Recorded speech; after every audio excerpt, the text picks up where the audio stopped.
Next one profit and loss. Okay, இது பேராகிராஃபாக இருக்குது. ஜஸ்ட் நான் காமனாக உனக்கு டீட்டெயிலாக சொல்லிடுறேன். In our day to day life we use many commodities like food, cloth, vehicles, book, etc. Everything is produced by someone or by a team of people and sold directly to the people or through the dealer. Okay, அவர் day to day லைஃப்பில் நமக்கு தேவையான திங்ஸை என்ன பண்ணுறோம் அப்படின்னாக்கா, that is காமோடிட்டிஸ் like விற்கக்கூடிய பொருட்கள், ஃபுட்டு, கிளாத்து, வெஹிக்கல்ஸ், புக்கு, இந்த மாதிரி நிறைய இருக்குது. ஸோ இதை எல்லாமே everything is produced by someone, நிறைய பேரால் மட்டும்தான் என்ன பண்ணுறாங்க, ப்ரொடியூஸ் பண்ணுறாங்க. That is team of people. Team of people, நிறைய பீப்புள்ஸ் வச்சு தான் என்ன பண்ணுறோம், ரெடி பண்ணுறாங்க, ப்ரொடியூஸ் பண்ணுறாங்க. பட் அதை என்ன பண்ணுறாங்க, டைரெக்டாக அவங்களே சேல்ஸ் பண்ணிக்கிறாங்க. அப்படி இல்லைன்னா த்ரூ த டீலர் மூலயமாவும் சேல்ஸ் பண்ணிக்கிறாங்க. ஓகேவா? இப்போ டீலர் மூலயமா சேல்ஸ் பண்ணும் போது கண்டிப்பாக அந்த டீலர் என்ன பண்ணுவாங்க அப்படின்னா, எக்ஸஸாக அமௌண்ட் வச்சு தான் சேல்ஸ் பண்ணுவாங்க. டீலர் என்ன பண்ணுவாங்க, எக்ஸஸாக அமௌண்ட் வச்சு தான் சேல்ஸ் பண்ணுவாங்க. இப்போ ஒரு திங்ஸ் இருக்குது, அந்த திங்ஸ் இப்போ புக்கே இருக்குதுன்னு வச்சுக்கோங்க, புக்கோட ரேட்டு வந்து 50 ருபீஸ்ன்னு வச்சுக்கோ. தென் கண்டிப்பாக அந்த டீலர் என்ன பண்ணுவாங்க, அதே 50 ருபீஸ்க்கு போயிட்டு சேல்ஸ் பண்ண மாட்டாங்க. தென் 10 ருபீஸ் அதிகமாக வச்சுருக்காங்கன்னா 60 ருபீஸ்க்கு சேல்ஸ் பண்ணுறாங்கன்னு வச்சுக்கோங்க. அந்த அப்போ 10 ருபீஸ் அந்த எக்ஸ்ட்ரா கிடைக்கக்கூடியதை தான் என்னன்னு சொல்கிறோம் அப்படின்னா, that is gain R profit. அந்த புக்கை அவங்க என்ன ரேட்டுக்கு எடுத்துகிட்டு போகிறாங்க, 50 ருபீஸ்க்கு எடுத்துகிட்டு போகிறாங்க. பட் ஆனால் அவங்க என்ன பண்ணலை, அந்த 50 ருபீஸுக்கே சேல்ஸ் பண்ணலை, எக்ஸஸ் மணி வச்சு தான் சேல்ஸ் பண்ணுறாங்க. தட் இஸ் எக்ஸஸாக எவ்வளோ ருபீஸ் வச்சுக்கிறாங்க, 10 ருபீஸ் வச்சுக்கிறாங்க. ஸோ இந்த 10 ருபீஸ் தான் அவங்களுக்கு என்ன இந்த இடத்துல gain. That is called profit. கெயின்னு சொல்லலாம், தட் இஸ் ப்ராஃபிட்னு சொல்லலாம். ஓகேவா? இதே வந்து இந்த 50 ருபீஸ்க்கு இதை எடுத்துகிட்டு போகிறத 60 ருபீஸுக்கு சேல்ஸ் பண்ணாங்க அப்படின்னா அவங்களுக்கு கண்டிப்பாக என்ன இருக்கும், கெயின் இருக்கும், ப்ராஃபிட். ஓகேவா? ஏதோ ஒரு சிச்சுவேஷன் அவங்களால என்ன பண்ண முடியல, இந்த 50 ருபீஸ்க்கு எடுத்துகிட்டு போகிற திங்ஸை 50 ருபீஸ்க்கு சேல்ஸ் பண்ண முடியல. தென் கம்மி அமௌண்ட்டுக்கு கொடுக்குறாங்க. தென் 50 ருபீஸ்க்கு எடுத்துகிட்டு போகிறத என்ன பண்ணுறேன் அப்படின்னா 40 ருபீஸ்க்கு சேல்ஸ் பண்ணுறோம் அப்படின்னாக்கா, தட் இஸ் அந்த இடத்துல அவங்களுக்கு கண்டிப்பாக என்ன இருக்கும், லாஸ். அவங்களால எடுத்துகிட்டு போன ரேட்டை விட கம்மியாக தான் சேல்ஸ் பண்ண முடிஞ்சுது. ஸோ அந்த இடத்துல என்ன சொல்கிறாங்க அப்படின்னா லாஸ் அப்படின்னு சொல்கிறோம். ஓகேவா? தென் இப்போ ஒரு திங்ஸை எடுத்துகிட்டு போய் சேல்ஸ் பண்ணும் போது அந்த இடத்துல அவங்களுக்கு என்ன கிடைக்கலாம், எய்தர் ப்ராஃபிட் ஆர் லாஸ். அந்த இடத்துல ப்ராஃபிட்டும் இருக்கலாம், லாஸும் இருக்கலாம். We shall discuss this in detail. இதை பற்றி டீப்பாக நெக்ஸ்ட்டு சொல்கிறோம். That first one is cost price. First one is cost price. Cost ப்ரைஸை எப்படி ரைட் பண்ணலாம் அப்படின்னா, தட் இஸ் சிபி அப்படின்னு ரைட் பண்ணுறோம். காஸ்ட் ப்ரைஸை எப்படி ரைட் பண்ணுறோம், தட் இஸ் சிபி அப்படின்னு ரைட் பண்ணுறோம். ஓகேவா? A shop keeper purchase good from the manufacture or a supplier. ஒரு ஷாப்கீப்பர் என்ன பண்ணுறாங்க அப்படின்னா பர்ச்சேஸ் பண்ண போகிறாங்க. யார்கிட்டேருந்து, ஒன்று மேனுஃபேக்சர் எங்கே தயாரிக்கிறாங்களோ அங்கேயே பர்ச்சேஸ் பண்ண போகிறாங்க, இல்லைன்னா தயாரித்த இடத்துலேருந்து சப்ளை பண்ணுவாங்கள்ல அவங்கக்கிட்ட வாங்க போகிறாங்க. ஓகேவா? என்ன பார்க்க போகிறோன்னா, காஸ்ட் ப்ரைஸ்னால் என்னென்னு பார்க்க போகிறோம். காஸ்ட் ப்ரைஸ் வந்து என்ன அப்படின்னா, ஷாப்கீப்பர் வந்து கடை வச்சுருக்கவங்க ஒன்று மேனுஃபேக்சர் எங்கே வந்து அதை தயாரிக்கிறாங்களோ அந்த இடத்துல வாங்க போவாங்க. அப்படி இல்லைன்னா சப்ளையர் அதை கொண்டு வந்து சேல்ஸ் பண்ணுவாங்க, அந்த இடத்துல வாங்கிப்பாங்க. இதை கொண்டு வந்து ஷாப்கீப்பருக்குன்னே சேல்ஸ் பண்ணுறவங்க இருக்காங்க, அவங்கக்கிட்ட வாங்குவாங்க. ஓகேவா? அதை தான் என்ன சொல்கிறோம் அப்படின்னா பர்ச்சேஸ் ப்ரைஸ் அப்படின்னு சொல்கிறோம். என்ன சொல்கிறோம், பர்ச்சேஸ் ப்ரைஸ் அப்படின்னு சொல்கிறோம். ஓகேவா? தென் he also meet out the over head expense like transport charge, wages etcetera. ஓகேவா? தென் என்ன சொல்கிறோம், he also meet the over head expense. Purchase charge மட்டும் என்ன கிடையாது, காஸ்ட் ப்ரைஸ் கிடையாது, அது கூட சேர்ந்து over head expense. That is இப்போ அவங்க வாங்குறாங்கல்ல, ஷாப்கீப்பர் போய் ஒரு திங்ஸ் வாங்குறாங்க, நிறைய திங்ஸ் வாங்குறாங்க அப்படின்னா அவங்க அதை எடுத்துகிட்டு வரணும். அதுக்கு அவங்க என்னத்துக்கு செலவு பண்ணியிருப்பாங்கன்னா டிரான்ஸ்போர்ட் சார்ஜுக்கு செலவு பண்ணியிருப்பாங்க. That is wages. அவங்க தூக்கி விடுறதுக்கு ஆள் வேலை செய்வாங்கள்ல, அதுக்கெல்லாம் வந்து அவங்க செலவு பண்ணியிருப்பாங்க. ஓகேவா? அப்போது இதை எல்லாத்தையும் சேர்த்து தான் என்னன்னு சொல்கிறோம் அப்படின்னா காஸ்ட் ப்ரைஸ் அப்படின்னு சொல்கிறோம். இது எல்லாத்தையும் சேர்த்து தான் என்னன்னு சொல்கிறோம் காஸ்ட் ப்ரைஸ் அப்படின்னு சொல்கிறோம். That is cost price consist of a capital, the cost of raw material, the labour charge for production, electricity charge and the transport charge etcetera. இது எல்லாத்தையும் சேர்த்து தான் என்னன்னு சொல்கிறோம் காஸ்ட் ப்ரைஸ்ன்னு சொல்கிறோம். தட் இஸ் காஸ்ட் ப்ரைஸை எப்படி ரைட் பண்ணிக்கலாம், சிபின்னு ரைட் பண்ணிக்கலாம். That is CP is equal to purchase price plus overhead expense. Purchase ப்ரைஸுன்றது அவங்க வாங்கக்கூடிய திங்ஸோட ரேட்டு மட்டும் purchase price, plus overhead எக்ஸ்பென்ஸுன்றது என்ன அப்படின்னா தென் அந்த திங்ஸ் அவங்க எடுத்துகிட்டு வரத்துக்காக செலவு பண்ணியிருப்பாங்க, டிரான்ஸ்போர்ட்டுக்கு, அதை ஏற்றி விடுறதுக்கு இறக்கிறதுக்கெலாம் ஆள் வச்சுருப்பாங்க. ஸோ அதை எல்லாம் சேர்ந்தது தான் என்னன்னு சொல்கிறோம் அப்படின்னா ஓவர் ஹெட் எக்ஸ்பென்ஸ் அப்படின்னு சொல்கிறோம். ஓகேவா? எக்ஸாம்பிள் பாருங்கள். ABC car, the car manufacturing company buy raw materials for ₹2 lakh. ABC காருன்றது கார் மேனுஃபேக்சர் பண்ணுற இடத்தோட நேம் கொடுத்துருக்காங்க. தென் அப்போ கார் மேனுஃபேக்சர் பண்ணுறதுக்கு கம்பெனி ரா மெட்டீரியல்ஸ் வாங்குகிறாங்க. காரை ப்ரொடியூஸ் பண்ணுறதுக்கு அதுக்கு தேவையான ரா மெட்டீரியல்ஸ் வாங்குகிறாங்க. அந்த ரா மெட்டீரியல்ஸ் எவ்வளோக்கு வாங்குகிறாங்க அப்படின்னா 2 lakhக்கு வாங்குகிறாங்க. 2 lakhக்கு ரா மெட்டீரியல் வாங்குகிறாங்க. அப்போ இதை தான் என்னன்னு சொல்கிறோம் அப்படின்னா பர்ச்சேஸ் ப்ரைஸ் அப்படின்னு சொல்கிறோம். இதை தான் என்னன்னு சொல்கிறோம் பர்ச்சேஸ் ப்ரைஸ்ன்னு சொல்கிறோம். சரியா? ஒரு காருக்கு 2 lakhக்கு ரா மெட்டீரியல் வாங்குகிறாங்க. நெக்ஸ்ட்டு பாருங்கள். பே 70,000 டு லேபர். அதை ரெடி பண்ணக்கூடிய லேபர்ஸுக்கு எவ்வளோ ஆகுது 70,000 கொடுக்குறாங்க. ₹15,000 டுவர்ட் எலக்ட்ரிசிட்டி பில். ரெடி பண்ணுறதுக்கு எலக்ட்ரிசிட்டி பில் எவ்வளோ ஆகுது 15,000 ஆகுது. 10,000 டுவர்டு டிரான்ஸ்போர்ட், அதை ஏற்றிட்டு வரதுக்கு டிரான்ஸ்போர்ட்டுக்கு 10,000 கொடுத்துருக்காங்க. அப்போ இதை மூணையும் தான் என்னன்னு சொல்கிறோம் அப்படின்னா ஓவர் ஹெட் எக்ஸ்பென்ஸ் அப்படின்னு சொல்கிறோம். என்னது labour charge, then electricity bill, transport, இது மூணும் தான் என்னன்னு சொல்கிறோம் ஓவர் ஹெட் எக்ஸ்பென்ஸ். நமக்கு காஸ்ட் ப்ரைஸ்னால் என்னன்னு தெரியும், purchase price plus overhead expense. Purchase price கூட ஓவர் ஹெட் எக்ஸ்பென்ஸ் சேர்ந்தால் தான் காஸ்ட் ப்ரைஸ்ன்னு தெரியும். அப்போ இங்கே பர்ச்சேஸ் ப்ரைஸ் எவ்வளோ 2 lakh plus overhead expense என்ன 70,000 ப்ளஸ் 15,000 ப்ளஸ் 10,000. அப்போ டோட்டலாக எவ்வளோ ஆயிருக்கு 2,95,000 ஆயிருக்கு. ஓகேவா? அப்போ இங்கே காஸ்ட் ப்ரைஸ் என்ன அப்படின்னா 2,95,000. காரை மேனுஃபேக்சர் பண்ணுறதுக்கு கார் கம்பெனி வாங்கினது 2,95,000. ஓகேவா? நெக்ஸ்ட்டு பாருங்கள் market price. Next one market price. Market ப்ரைஸை என்னென்னு ரைட் பண்ணுறோம் அப்படின்னா தட் இஸ் எம்பின்னு ரைட் பண்ணுறோம். ஓகேவா? when a shopkeeper takes the good from the dealer to his outlet for sales. இப்போ ஒரு ஷாப்கீப்பர் வந்து என்ன பண்ணுறாங்க மேனுஃபேக்சர்கிட்டேருந்து வாங்குறது தான் தட் இஸ் காஸ்ட் ப்ரைஸ்ன்னு சொன்னோம்.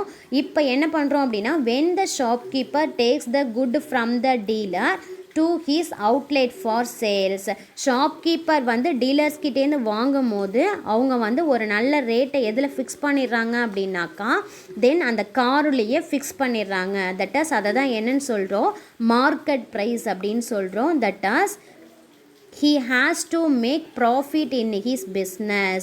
அது பிஸ்னஸுக்கு ப்ராஃபிட் கிடைக்கிற மாதிரி ஒரு ரேட்டை அவங்க ஃபிக்ஸ் பண்ணிடுறாங்க. So he mark the price higher than the cost price of the good. Cost ப்ரைஸை விட ஒரு ஹையர் அமௌண்ட்டை ஃபிக்ஸ் பண்ணிடுறாங்க. இப்போ நமக்கு இந்த காரோட காஸ்ட் ப்ரைஸ் என்ன அப்படின்னா காரோட காஸ்ட் ப்ரைஸ் என்ன அப்படின்னா 2,95,000. ஓகேவா? இப்போ இந்த காஸ்ட் ப்ரைஸை விட ஒரு ப்ராஃபிட் வேணுன்றதுக்காக என்ன பண்ணிடுறாங்க ஒரு அமௌண்ட்டை ஃபிக்ஸ் பண்ணிக்கிறாங்க. அதை தான் என்னன்னு சொல்கிறோம் மார்க்கெட் ப்ரைஸ் அப்படின்னு சொல்கிறோம். The price is called a tag price or market price. ஓகேவா. தென் இப்போ நம்ம என்ன ஒரு திங்ஸ் வாங்கினாலும் அதில் எம்ஆர்பி ரேட்டுன்னு இருக்கும், அதுதான் மார்க்கெட் ப்ரைஸ். அவங்களே என்ன பண்ணிடுவாங்க, காஸ்ட் ப்ரைஸோட ஒரு ஹையர் அமௌண்ட்டை ஃபிக்ஸ் பண்ணிடுறாங்க. ஷாப்கீப்பருக்கு ப்ராஃபிட் கிடைக்கணுன்றதுக்காக என்ன பண்ணிடுறாங்க, ஒரு ஹையர் அமௌண்ட்டை அதிலேயே ஃபிக்ஸ் பண்ணிடுறாங்க. அதை தான் என்னன்னு சொல்கிறோம் அப்படின்னா மார்க்கெட் ப்ரைஸ் அப்படின்னு சொல்கிறோம். சேம் இங்கே யூஸ் பண்ண எக்ஸாம்பிளே தான் இங்கேயும் யூஸ் பண்ண போகிறோம்.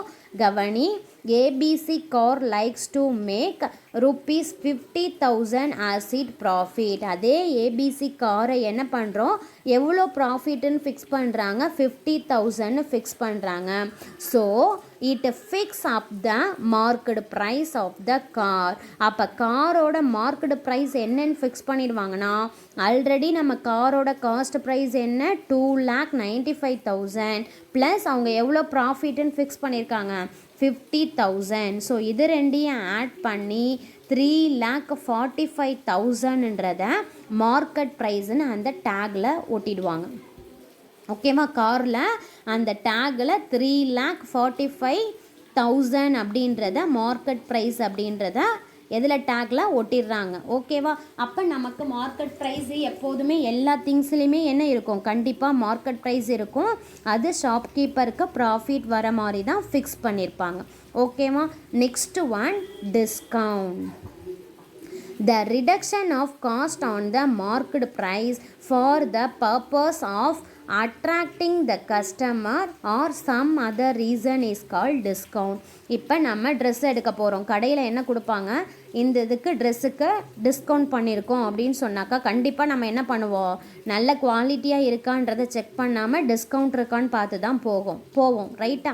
அதே மாதிரி இங்கே என்ன பண்ணுறாங்க, reduction of the cost on the market price for the purchase of attraction the கஸ்டமரை அட்ராக்ஷன் பண்ணுறதுக்கு. அப்படி இல்லைன்னா வேறு ஏதாவது ரீசன்ஸ் இருக்கலாம், அதுக்காக என்ன பண்ணுவோம் அப்படின்னா டிஸ்கவுண்ட் பண்ணுறாங்க. ஓகேவா. இப்போ இந்த காருக்கு மார்க்கெட் ப்ரைஸ் என்னன்னு ஃபிக்ஸ் பண்ணியிருக்கோம், 3,45,000 ஃபிக்ஸ் பண்ணியிருக்கோம். இப்போ என்ன பண்ணுறாங்க அப்படின்னா 5,000 ரெடியூஸ் பண்ணி டிஸ்கவுண்ட் கொடுக்குறாங்க. 5,000 ரெடியூஸ் பண்ணி என்ன பண்ண போகிறாங்க, டிஸ்கவுண்ட் பண்ணுறாங்க. அப்போ இந்த இடத்துல டிஸ்கவுண்ட்டோட அமௌண்ட் என்ன, 5,000. அப்போ 5,000 டிஸ்கவுண்ட் கொடுக்குறாங்க. ஓகே, 5,000 கம்மி பண்ணிக்கிறாங்க. ஓகேவா. அப்போ நம்ம கம்மி பண்ணோன்னா கண்டிப்பாக அந்த இடத்துல தான் போய் திங்ஸ் வாங்குறதுக்கு ஆர்வமாக இருப்போம், அது எல்லாருக்குமே உள்ளது தான். Okay, next one selling price. Next one selling price. இது வரைக்கும் என்னென்ன பார்த்தோம் அப்படின்னா, காஸ்ட் ப்ரைஸ்னால் என்னென்னு பார்த்தோம், மார்க்கெட் ப்ரைஸ்னால் என்னென்னு பார்த்தோம், டிஸ்கவுண்ட்னா என்னென்னு பார்த்தோம். சரியா. Next one selling price. Selling ப்ரைஸ்ன்றது அந்த கார் என்ன சேல்ஸ் பண்ணுறாங்க அப்படின்றது தான் செல்லிங் ப்ரைஸ்.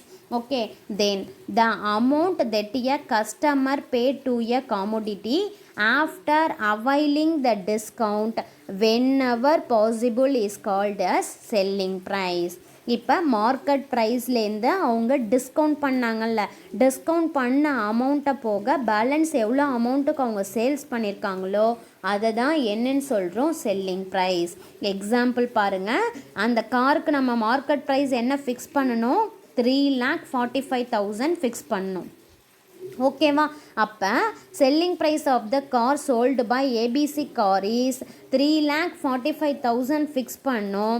பட் எவ்வளோ ரெடியூஸ் பண்ணியிருக்கோம், டிஸ்கவுண்ட் போட்டிருக்கோம், 5,000 டிஸ்கவுண்ட் பண்ணியிருக்கோம். தென் ரிமைனிங் அமௌண்ட்டுக்கு தான் அவங்க சேல்ஸ் பண்ணியிருப்பாங்க. அப்போ 3,40,000க்கு அவங்க சேல்ஸ் பண்ணியிருக்காங்க. அப்போ இந்த இடத்துல செல்லிங் ப்ரைஸ் என்ன, 3,40,000. கார் வாங்கி மேனுஃபேக்சர் பண்ணி அவங்க எதுக்கு சேல்ஸ் பண்ணியிருக்காங்க, 3,40,000க்கு சேல்ஸ் பண்ணியிருக்காங்க. ஓகேவா. 3,40,000க்கு சேல்ஸ் பண்ணியிருக்காங்க. இப்போ இந்த இடத்துல எப்படி கண்டுபிடிக்கிறோம் அப்படின்னா, இது எதோட வேல்யூ, மார்க்கெட் ப்ரைஸ். ஓகே, இது எதோட value, discount. Okay, market price minus discount equal to selling price. அப்போ இதை ஒரு ஃபார்முலாவாக மேக் பண்ணிக்கலாமா, that is market price minus discount equal to selling price. Okay, then From the above discussion we can come to the following conclusion. இது வரைக்கும் நம்ம discuss பண்ணதை வச்சு ஒரு கன்க்ளூஷன் வந்து ஃபார்முலா மேக் பண்ணுறோம். ஓகே, தென் இப்போ நமக்கு என்ன தெரியும், காஸ்ட் ப்ரைஸ்னால் என்னன்னு தெரியும், செல்லிங் ப்ரைஸ்னால் என்னன்னு தெரியும், மார்க்கெட் ப்ரைஸ்னால் என்னன்னு தெரியும், டிஸ்கவுண்ட்னா என்னன்னு தெரியும். சரியா? தென் இதுலேருந்து ப்ராஃபிட்டுக்கு லாஸ்க்கு ஃபார்முலா மேக் பண்ண போகிறோம். ப்ராஃபிட் அப்படின்னா selling price minus cost price. எந்த கண்டிஷனில் ப்ராஃபிட் இருக்கும் அப்படின்னா காஸ்ட் ப்ரைஸை விட செல்லிங் ப்ரைஸ் அதிகமாக இருந்துச்சு அப்படின்னா, காஸ்ட் ப்ரைஸை விட செல்லிங் ப்ரைஸ் அதிகமாக இருந்துச்சு அப்படின்னா கண்டிப்பாக அந்த இடத்துல ப்ராஃபிட் தான் இருக்கும். தென் கவனிங்க, இங்கே நமக்கு என்ன பார்த்தோம், காஸ்ட் ப்ரைஸ் 2,95,000 காஸ்ட் ப்ரைஸ் பார்த்தோம். சரியா? தென் அவங்க எவ்வளோக்கு சேல்ஸ் பண்ணியிருக்காங்க, 3,40,000க்கு சேல்ஸ் பண்ணியிருக்காங்க. அப்போ காஸ்ட் ப்ரைஸை விட செல்லிங் ப்ரைஸ் அதிகம். ஸோ கண்டிப்பாக இந்த இடத்துல அவங்களுக்கு என்ன இருக்கும் அப்படின்னா ப்ராஃபிட் இருக்கும். If cost price is less than selling price, selling ப்ரைஸை விட காஸ்ட் ப்ரைஸ் கம்மியாக இருந்துச்சுன்னா there is a profit. Okay, ப்ராஃபிட்னா ப்ராஃபிட்டோட ஃபார்முலா என்னென்னா profit equal to selling price minus cost price. Selling ப்ரைஸ்லேருந்து காஸ்ட் ப்ரைஸை சப்ராக்ட் பண்ணோன்னா தட் இஸ் கால்ட் ப்ராஃபிட். எவ்வளோ அமௌண்ட் அவங்களுக்கு ப்ராஃபிட்னு தெரிஞ்சிடும். ஓகே, நெக்ஸ்ட் கண்டிஷன் என்னென்னா if cost price is greater than selling price, selling ப்ரைஸை விட காஸ்ட் ப்ரைஸ் அதிகமாக இருந்துச்சு, அவங்க கடைக்காரவங்க வாங்கின ப்ரைஸ் அதிகமாக இருந்துச்சு பட் சேல்ஸ் பண்ண அமௌண்ட்டு கம்மியாக இருந்துச்சுன்னா there is a loss. Okay, அப்போ லாஸ்க்கு ஃபார்முலா என்னென்னா cost price minus selling price, cost price minus selling price. Okay, cost ப்ரைஸும் அதிகமாக இல்லை, செல்லிங் ப்ரைஸும் அதிகமாக இல்லை, ரெண்டுமே ஈக்குவலாக இருக்குது. இப்போ காஸ்ட் ப்ரைஸ் 100 ருபீஸ்னால் செல்லிங் ப்ரைஸ் ஆல்சோ 100 ருபீஸ். 100 ருபீஸ்க்கு நான் வாங்கி 100 ருபீஸ்க்கு சேல்ஸ் பண்ணிட்டேன். ஸோ அந்த இடத்துல எனக்கு என்ன இல்லை, எந்தவித ப்ராஃபிட்டும் இல்லை, லாஸும் இல்லை. So there is no profit or no loss. Okay, ப்ராஃபிட்டும் இல்லை, லாஸும் இல்லை. Okay, next one discount. Discount formula என்ன அப்படின்னா market price minus selling price. கவனி, மார்க்கெட் ப்ரைஸ்லேருந்து செல்லிங் ப்ரைஸை சப்ராக்ட் பண்ணோம் அப்படின்னா என்ன கிடைக்கும், டிஸ்கவுண்ட் எவ்வளோன்றது கிடைக்கும். சரியா? இந்த இடத்துல நமக்கு மார்க்கெட் ப்ரைஸ் என்ன, 3,45,000. 3,45,000லேருந்து செல்லிங் ப்ரைஸ் என்ன 3,40,000 சப்ராக்ட் பண்ணனா என்ன கிடைச்சிடும், எவ்வளோ டிஸ்கவுண்ட்ன்றது கிடைச்சிடும், தட் இஸ் 5,000. ஓகே, இதுலேருந்து என்ன ஃபார்முலா மேக் பண்ணுறாங்க அப்படின்னா செல்லிங் ப்ரைஸ் ஃபைண்ட் அவுட் பண்ணுறோம். இங்கே பாருங்கள், discount market price minus selling price. இதுலேருந்து என்ன பண்ண போகிறோம் அப்படின்னா செல்லிங் ப்ரைஸ்க்கு ஃபார்முலா மேக் பண்ணுறாங்க. தட் இஸ் செல்லிங் ப்ரைஸ்ன்றது மைனஸில் இருக்குது. ஸோ மைனஸ் டேர்மை லெஃப்ட் ஹேண்ட் சைட் கொண்டு வந்தேன் அப்படின்னா ப்ளஸ் டேர்மாக மாறிடும். That is selling price equal to இந்த மார்க்கெட் ப்ரைஸ் அப்படியே இருக்கு, plus term goes to minus. So minus discount. Discount ஃபார்முலாலேருந்து என்ன பண்ணுறேன், செல்லிங் ப்ரைஸ்க்கு ஃபார்முலா மேக் பண்ணுறேன். எதை வச்சு அப்படின்னா மார்க்கெட் ப்ரைஸையும் டிஸ்கவுண்ட்டையும் வச்சு. Okay, if there is no discount, டிஸ்கவுண்ட்டே இல்லை அப்படின்னா market price equal to selling price. ஓகேவா? இந்த இடத்துல நம்மளோட மார்க்கெட் ப்ரைஸ் என்ன அப்படின்னா 3,45,000. டிஸ்கவுண்ட் ஃபார்முலாவில் ஒர்க் அவுட் பண்ணு. Discount equal to 3, market price என்னன்னா 3,45,000, செல்லிங் ப்ரைஸ் என்ன 3,40,000. ஸோ 3,40,000. ஓகேவா? அப்போ டிஸ்கவுண்ட் ஈஸியாக கண்டுபிடிச்சலாம். 3,45,000 மைனஸ் 3,40,000. So rupees 5,000. அப்போ எவ்வளோ டிஸ்கவுண்ட் பண்ணியிருக்காங்க, 5,000 டிஸ்கவுண்ட் பண்ணியிருக்காங்க. ஓகே, இந்த ஃபார்முலாலேருந்து செல்லிங் ப்ரைஸ் ஃபார்முலா கண்டுபிடிச்சிட்டோம். சப்போஸ் ஒரு திங்ஸை டிஸ்கவுண்ட்டே பண்ணலை அப்படின்னா there is no discount means market price equal to selling price. Is it clear?